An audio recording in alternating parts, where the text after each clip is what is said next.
The U.S. Attorney's Office, run, of course, by a Trump appointee in Minnesota, has indicted 15 individuals that they are claiming are somehow part of an Antifa cell,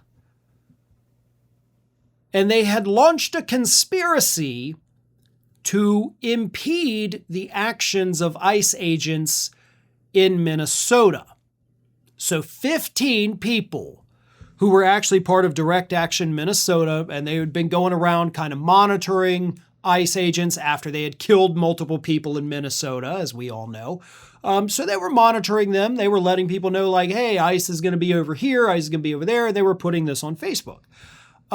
They've now been indicted for that, because that is apparently all it takes for you to be labeled a terrorist here in the United States, because this administration considers Antifa to be a terrorist group.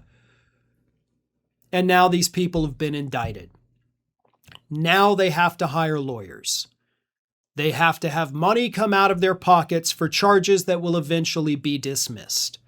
And I want to make that crystal clear. No doubt in my mind that none of these people are going to jail. In fact, I would be shocked if any of these things even went to a trial before charges get dismissed against them. But that doesn't matter. What matters is that the money these people have to spend to hire lawyers, to file things in court, missing work so they lose wages, that damage to these people will be done. And that's always been the plan. I have said that repeatedly, typically talking about, the higher profile targets of this administration, trying to drain them financially, because people that work in this administration had admitted that years ago.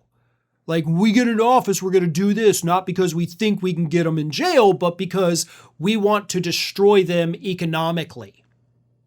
And that is the point of this. That is why these 15 people have been indicted. Because these are not wealthy people. No offense to them. You may have a little bit of money, and that's great. I hope you do. But these are not millionaires. These are not billionaires. Okay, these aren't like doctors and lawyers sitting on just money they can spend on lawyers. These are average, everyday people who work regular jobs. Now, I don't know about you, but I work a regular job, even though it's an unusual job. I don't have money sitting around for a lawyer right now. Luckily, I have a lot of lawyer friends and even some in the family, so, I wouldn't have to worry about it in that regard. But if I had to hire a lawyer right now, I could not. And most Americans, I imagine, are probably in that same boat. And that's the problem with this. Not only, obviously, is it a violation of their freedom of speech, their violation of freedom of assembly, but the financial drain it is going to put on these people, because these are criminal charges. It's not like a civil lawsuit where they could countersue for court costs and whatever, legal fees. They can't do that. So whatever they spend is going to be gone. The work they miss, hell, they could lose their jobs over these criminal charges. And that is what this administration wants to do. Not because these people are terrorists, but because they had the audacity to criticize the administration and to criticize ICE and make sure that ICE wasn't killing more people. If you go against this administration, they will do what they can to try to ruin your life. Ruin it by getting you fired from your job for not properly mourning the death of Trump's favorite podcaster.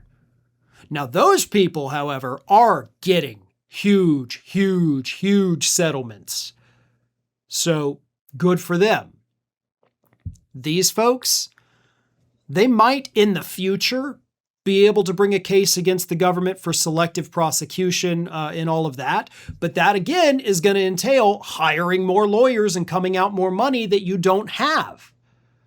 So this whole thing is sickening. It's a violation of their constitutional rights, and it's going to get worse from here with this administration, especially after the midterms. If Donald Trump feels boxed in because the Democrats have the House and hopefully the Senate too, he's going to come after the public because he's not going to be able to do anything else. So more of this is on the way.